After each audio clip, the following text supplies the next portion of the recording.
Hey everyone, welcome back to the English Leap podcast. I'm your host Jennifer, and right here with me is my co-host Daniel. Hi everyone, it's great to be back. And Jennifer, I'm excited about today's topic. I think it's something we all need, sometimes more than we realize. Definitely. Today we'll talk about discipline and self-control. We'll share some stories, give tips, and of course have some fun while we learn. So, Daniel, are you ready? Absolutely. And to all our listeners, remember, we're here to make English easy and interesting. If you learn something new today, then we've done our job. Oh, before we go further, don't forget there's a free PDF with all the key points from today's episode. So make sure to check it out in the description below. It's perfect if you want to follow along or review later. So Jennifer, let me ask you a question. Have you ever found it hard to stay away from your phone when you should be working? Oh, Daniel, don't get me started. I think my phone has a magnetic pull. I mean, who hasn't planned to just check one message and then, boom, an hour is gone? Right. I know that feeling. It's like 1 minute you're checking a message and the next you're watching cute dog videos. Exactly. And it's not just about phones. It could be food, games, or even hitting the snooze button in the morning. Staying in control is tough, right? It really is. But that's why we're talking about this today, because we all face these challenges and we can learn how to deal with them together. So, let's start with understanding discipline and self-control. Daniel, how would you explain discipline? Well, Jennifer, I'd say discipline is doing what you need to do, even when you don't feel like doing it. It's like getting up early for work on a cold Monday morning. You'd rather hit snooze and stay under the covers, but you get up because you know you have to.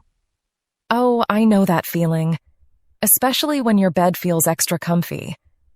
I used to struggle with waking up for early workouts. I'd set my alarm for 5:30 a.m. and keep it across the room. That way, I had to physically get up to turn it off. Once I was out of bed, it was easier to start my day.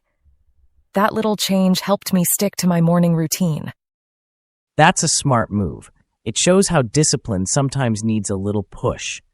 And self-control, on the other hand, is about resisting things you know aren't good for you, like saying no to that extra slice of pizza when you're trying to eat healthier.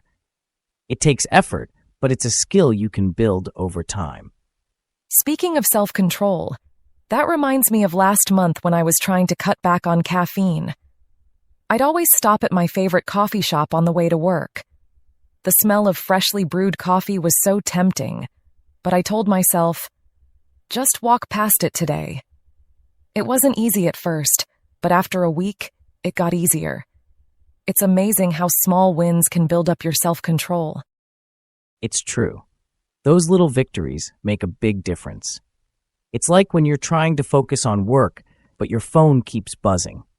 You have to resist the urge to check it, even if you're just curious. The more you practice that, the stronger your discipline and self-control become. And speaking of consistency, that's where habits come into play. You know, when you make something a habit, it becomes a lot easier to stick with. Like, if you always go for a walk after dinner, soon you won't even think twice about it. It'll just be part of your day. Exactly. Habits are like shortcuts for your brain. Once something is a habit, it doesn't take as much effort to do it. I had a friend who wanted to read more, but he said he didn't have the time, so he started keeping a book in his car. Every time he waited in the pickup line at his child's school, he'd read a few pages. Eventually, it became a habit, and now he reads a couple of books a month. That's such a good example. It shows that habits don't have to be big to be effective.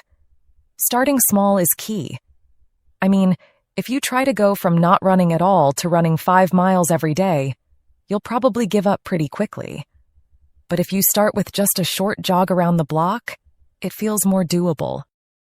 And those small steps really do make a significant difference over time. It's like saving a little bit of money each week. At first, it doesn't seem like much, but after a while, you've got a nice savings built up. Speaking of which, that reminds me of delayed gratification. It's the idea of waiting for something better instead of taking the instant reward. Oh, yeah.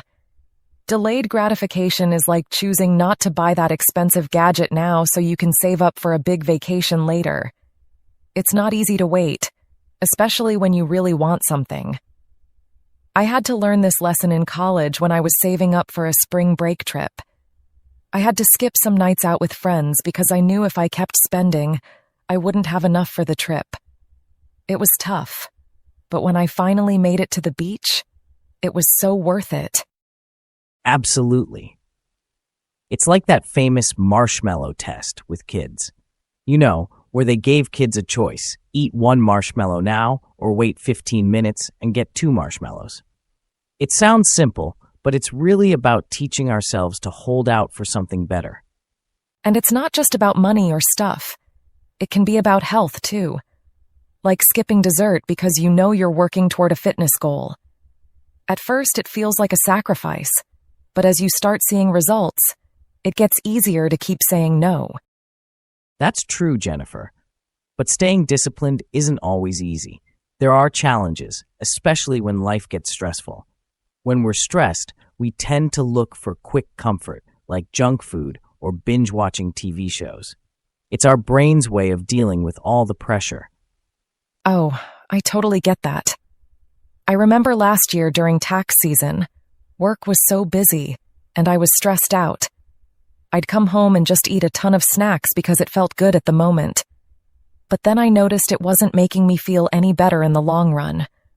I had to find healthier ways to manage stress, like taking a walk or doing some breathing exercises. That's a smart approach, Jennifer. Finding healthier ways to manage stress can really help. Speaking of managing things, let's talk about some strategies for developing discipline. When you want to build discipline, it's like building a muscle. You need to start small and gradually increase the weight. Exactly. It's like going to the gym. You wouldn't start with the heaviest weights on day one. You'd start with something lighter and build up over time. The same goes for discipline. If you want to start waking up earlier, don't suddenly set your alarm 2 hours earlier than usual. Start by setting it 15 minutes earlier, then 30 minutes, and so on. That reminds me of something I heard once: habit stacking. It's when you add a new habit onto something you already do. Let's say you always make coffee in the morning. You could use that time to do a quick stretch while the coffee's brewing. It helps you create a new routine without feeling overwhelmed. That's a great technique. I actually started doing that with reading. I wanted to read more, so I made it a habit to read for 10 minutes after lunch every day. Since I was already taking a break, it was easy to add in a little reading time. Before I knew it, I was finishing a book every month. What about you, listeners? Do you have any habits you've stacked successfully? Share them with us in the comments. Yes, we'd love to hear your experiences. Little by little, these small habits add up over time. Exactly. And that's where motivation and willpower come into play. You know, motivation is great for getting started, but it doesn't always stick around. Willpower is what helps you push through when you're not feeling motivated. Oh, totally. Motivation is like that excitement you feel when you start a new project or set a goal, but it's not always there, especially when things get tough. I remember trying to keep up with my New Year's resolutions. I was super motivated in January, but by February, that excitement was wearing off. That's when I had to rely on willpower to keep going. Yep, motivation is kind of like a spark. It lights the fire, but you need willpower to keep it burning. And willpower isn't infinite. That's why it's a good idea to tackle the hardest tasks early in the day when your willpower is stronger. It's like trying to get homework done right after school rather than waiting until late at night. Exactly. And when you're running low on willpower, little tricks can help you stay on track. I sometimes give myself mini rewards, like a piece of dark chocolate after I finish a tough task. It's a small thing, but it helps keep me going. I do the same. It's like giving yourself a little pat on the back. But another thing that really helps is mindfulness and self-awareness. When you're aware of your habits and how you're feeling, it's easier to stay disciplined. It's like catching yourself reaching for your phone out of boredom. When you're mindful, you can ask yourself, do I really want to do this? Or am I just trying to avoid something? Speaking of self-awareness, that's so true, Daniel. It's about being present and paying attention to what you're doing. I remember I used to stress eat without even realizing it. Once I started practicing mindfulness, I noticed those moments when I was reaching for snacks just because I was anxious. Now, instead of grabbing a snack, I take a few deep breaths or go for a quick walk. Mindfulness also helps with self-control because you're more aware of your triggers. If you know you tend to get distracted when you're tired, you can plan ahead, like taking a short nap or having a cup of tea to recharge before starting work again. It's about understanding yourself and what makes it hard to stay disciplined. Absolutely. It's like knowing your strengths and weaknesses. When you're aware of the moments that test your self-control, you can prepare for them. And that leads us to balancing discipline with flexibility. It's important to be disciplined, but you also need to give yourself some grace. Right? Life happens, and sometimes things don't go as planned. If you're too rigid, you might feel frustrated when you miss a workout or don't stick to your schedule. It's okay to adjust your plans. Like if you plan to go for a run, but it's pouring rain outside, doing a quick indoor workout is still better than doing nothing. Yes, Daniel. Discipline is about progress, not perfection. If you're trying to eat healthy but end up having pizza with friends one night, it doesn't mean you failed. It just means you enjoyed yourself, and you can get back on track the next day. Exactly. It's like taking a detour when there's traffic. You're still heading in the right direction. You just had to adjust your path a bit. The key is to stay flexible and keep moving forward. I think that's the perfect way to look at it. Life isn't always straightforward, so being able to adapt while staying focused on your goals is what really makes discipline work. So that brings us to the end of today's conversation. We hope you found our discussion on discipline and self-control helpful. Yes, and before we wrap up, let's bring in Charlotte for the vocabulary breakdown. She'll help us understand some of the key words, phrases, and idioms we use today. That's right. Charlotte is here to make sure we've got all the important vocabulary covered. Take it away, Charlotte. Thanks, Jennifer and Daniel. Hi again, everyone. Let's go over a few keywords from today's conversation that you can use to improve your English. I'll explain their meanings and give you examples of how to use them in everyday situations. Discipline. Discipline means doing what you need to do, even if you don't feel like it.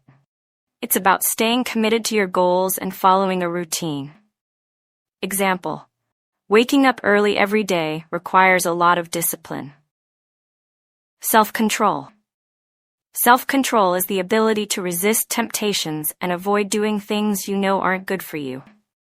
Example: it takes self-control to skip dessert when you're trying to eat healthy. Delayed gratification. Delayed gratification means waiting for a bigger or better reward instead of taking something smaller right away. Example: saving money for a vacation instead of buying a new phone is an example of delayed gratification.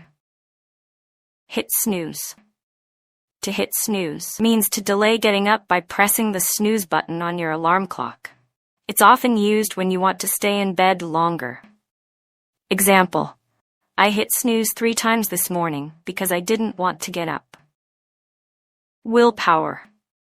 Willpower is the ability to control your actions, emotions, or urges, especially when you're tempted to do something else. Example: it takes a lot of willpower to keep studying when your friends are going out. Build up over time. When something builds up over time, it means it gradually increases or becomes stronger with time. Example: small savings can build up over time and turn into a large amount.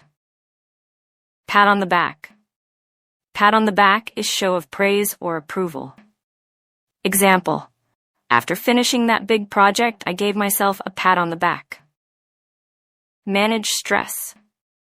To manage stress means to take actions to reduce stress levels or cope with stressful situations. Example: exercise and meditation are great ways to manage stress. Flexibility. Flexibility means being able to adapt to different situations or changes. It's the opposite of being rigid or strict. Example: it's important to have flexibility in your schedule in case something unexpected comes up. So that wraps up all the key words, phrases, and idioms from today's conversation. I hope you found this helpful and feel more confident using these expressions. Thank you so much, Charlotte. That was incredibly helpful. Yes, we really appreciate it. Expanding your vocabulary is such an important part of improving your English skills. And with that, we're wrapping up today's episode. Don't forget to download the PDF for today's episode. It has all the vocabulary, phrases, and practice exercises we covered. If you enjoyed the podcast, leave us a comment, give us a thumbs up, and make sure to subscribe so you don't miss any future episodes. Thank you for tuning in. We'll see you next time. Keep practicing, stay motivated, and remember, every step you take brings you closer to fluency. Bye for now, and keep leaping towards your English goals. Until next time, happy learning. Your progress doesn't end here. To continue advancing your English skills, click on the next video or explore the additional videos we've thoughtfully selected for you.